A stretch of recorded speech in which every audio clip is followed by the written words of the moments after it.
3 মাস 4 মাস দেশের মধ্যে থেকে তারপরে নাকি ওবায়দুল কাদের আবার দেশ থেকে চলে গেছেন। তো ওবায়দুল কাদের মতন মানুষ যদি দেশ থেকে চলে যেতে পারেন তাহলে কীভাবে গেলেন? একটা বিষয় খুব অদ্ভুত যে একজন রাষ্ট্রপতি তিনি যদি পদে থাকেন অথবা পদে না থাকেন তার তো একটা প্রোটোকল থাকে, তার সঙ্গে সামনে পিছনে ডানে বাঁয়ে পুলিশ থাকে, এবং সবচেয়ে বড় কথা অভ্যুত্থানের পরে তিনি পরাজিত পক্ষ, ফলে তিনি তো নজরদারির মধ্যেও আছেন, মামলা আছে। তো তিনি যদি কিশোরগঞ্জে থেকে থাকেন, কিশোরগঞ্জ থেকে কিভাবে ঢাকায় এলেন এবং তারপরে এয়ারপোর্ট দিয়ে চলে গেলেন? আর যদি তিনি ঢাকায় থেকে থাকেন তাহলে তাকে কিভাবে তাকে পাহারা দিয়ে রাখা হয়েছিল এবং কিভাবে তিনি চলে গেলেন? এই প্রশ্নগুলোর কি অ্যান্সার করা উচিত নয়? এটা কে করবে? আমাদের স্বরাষ্ট্র উপদেষ্টা বলেছেন যারা যারা এর সঙ্গে দায়ী তাদের যদি বিচার না হয় তিনি পদত্যাগ করবেন। আবার তিনি বললেন তিনি ইন্টারপোলের মাধ্যমে নিয়ে আসবেন। আচ্ছা, ইন্টারপোলের মাধ্যমে কি রাষ্ট্রপতিকে আনা যাবে? আমি ঠিক জানি না এটা যাবে কি না, কিন্তু তিনি বলে দিয়েছেন। আচ্ছা, তাহলে তাকে তো সেই ধরনের একটা রেড অ্যালার্ট জারি করতে হবে তার ব্যাপারে।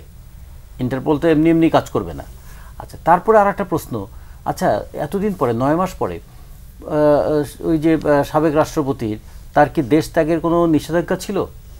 আচ্ছা, যদি নিষেধাজ্ঞা থেকে থাকে সেটা এয়ারপোর্ট ইমিগ্রেশন জানলো না কেন? আর যদি নিষেধাজ্ঞা থেকে না থাকে তাহলে তার যে চলে যাওয়ার ক্ষেত্রে দায় কার? তখন কি শুধু ওই পুলিশের সার্জেন্টেরই দায় হবে? যে এক এসপি কে প্রত্যাহার করা হয়েছে, আর 3 পুলিশ কর্মকর্তার যদি যদিও তো মামলা ছিল, তাই না?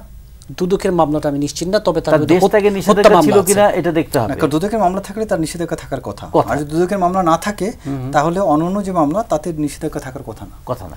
তাহলে আপনি আজম খান যে প্রশ্ন তুললেন যে এই জামিনও তো চাননি, হত্যা মামলায় তো জামিন ছাড়া একজন বিদেশ যেতে পারেন না। তাহলে এই জিনিসগুলো তাহলে এয়ারপোর্টে ধরার কথা। হ্যাঁ, তাহলে এই জিনিসগুলো কিভাবে হলো এটা একটা প্রশ্ন না? তাহলে মানে ফাঁকটা কোথায় এবং ফাঁদটা কি? একই সঙ্গে দুটো জিনিস দেখছে, একটা ফাঁক আছে একটা ফাঁদ আছে। ফাঁদটা কি? এইটা নিয়েও তো একটা অস্থিরতা অসন্তোষ তৈরি হচ্ছে।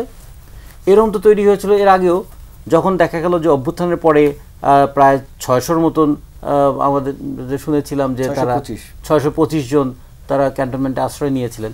আচ্ছা, তারপর তারা কিভাবে কর্পূরের মতো ডুবে গেলেন? কিভাবে ক্যান্টনমেন্ট থেকে বেরিয়ে গেলেন? তারা কি দেশে আছেন না দেশের বাইরে আছেন? এটারও কি খুব বেশি আমরা খবর পেয়েছি? পাইনি তো। এরপরে আবার দেখেছি 3 মাস 4 মাস দেশের মধ্যে থেকে তারপরে নাকি ওবায়দুল কাদের আবার দেশ থেকে চলে গেছেন।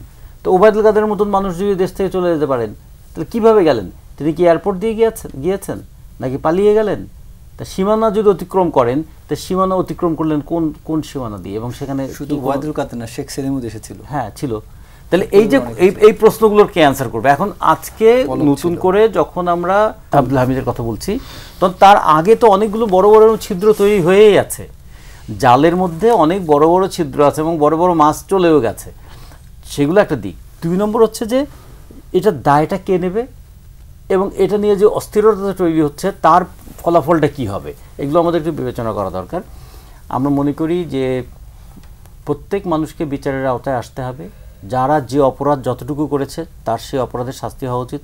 আমরা যদি মনে করি যে একটা অভ্যুত্থানের পরে একটা গণতন্ত্রের দিকে আমরা এক ধাপ এগোবো, তাহলে যারা গণতন্ত্রকে হরণ করেছিলেন, যারা গণতন্ত্রকে মানে গণতান্ত্রিক অধিকার থেকে মানুষকে বঞ্চিত করেছিলেন, তাদের তো একটা দায় নিতে হবে, তাদের তো একটু বিচারের জায়গায় আসতে হবে। কিন্তু বিচার যেন আবার মব কালচারে পরিণত না হয়। এখন দেখুন, একটা মব কালচারের ভয়ানক পরিণতি কি হয়েছে। প্রথমে ছিল মব, তারপরে হয়েছে গুপ্ত আক্রমণ। তাহলে এখন তো কেউই তো বলতে পারবে না যে আমরা নিরাপদ আছি। মানে যে কেউ তো একটা মবের শিকার হয়ে যেতে পারেন, অথবা যে কেউ একটা গুপ্ত আক্রমণের শিকার হয়ে যেতে পারেন। তাহলে এটা কি আমাদের স্বস্তি দেবে? আমরা তো অভ্যুত্থানের পরে একটা গণতান্ত্রিক পরিবেশটা পেতে চেয়েছিলাম। মাঝে মাঝে এরকম মনে হয়, ওই 73-74 সালের দিকে নির্মল সেন একটা কথা লিখেছিলেন, স্বাভাবিক মৃত্যুর গ্যারান্টি চাই। আমরা এবার অভ্যুত্থানে এত বড় একটা প্রত্যাশা, এত গণতান্ত্রিক আকাঙ্ক্ষা, এখন আমরা তো মনে হয় যে মর্যাদা নিয়ে বাঁচার গ্যারান্টি চাই, এরকম একটা জায়গা লাগবে। যে কোনো মানুষকে একটা বিশ্ববিদ্যালয়ের অধ্যাপককেও কয়েকজন গিয়ে তাকে লাঞ্ছিত করে ফেলতে পারে, এখন কলেজের অধ্যক্ষকে লাঞ্ছিত করতে পারে, একটি স্কুলের এতদিনের সম্মান নিয়ে যিনি প্রধান শিক্ষকের দায়িত্ব পালন করতেন, তার যদি কোনো অপরাধ থাকে সেটার বিচার হবে, কেউ তাকে তো ঘাট ধরে স্কুল থেকে বের করে দেওয়া এবং সেটা আবার বাইরে প্রকাশ করে দেওয়া। এগুলো কি দাঁড়ালো মানুষের মধ্যে? কি তাহলে এই জিনিসটা আবার তৈরি হলো যে অভ্যুত্থানে আমরা একটা অগণতান্ত্রিক শক্তিকে ক্ষমতার থেকে সরালাম, কিন্তু আমরা নিজেরাও কি আবার অগণতান্ত্রিক আচরণের শিকার হয়ে গেলাম? আমরা কি সেই চর্চা করতে শুরু করলাম? ফলে একটা জিনিস খেয়াল রাখতে হবে যে আজকে সাবেক রাষ্ট্রপতি আব্দুল হামিদের দেশত্যাগ অনেকগুলো প্রশ্ন তৈরি করেছে। এই প্রশ্নের জবাব এই সরকারকে দিতে হবে। এটা দায়টা যেন জনগণের উপর না চেপে বসে, জবাবটা আমাদের সরকারের কাছ থেকে পেতে হবে।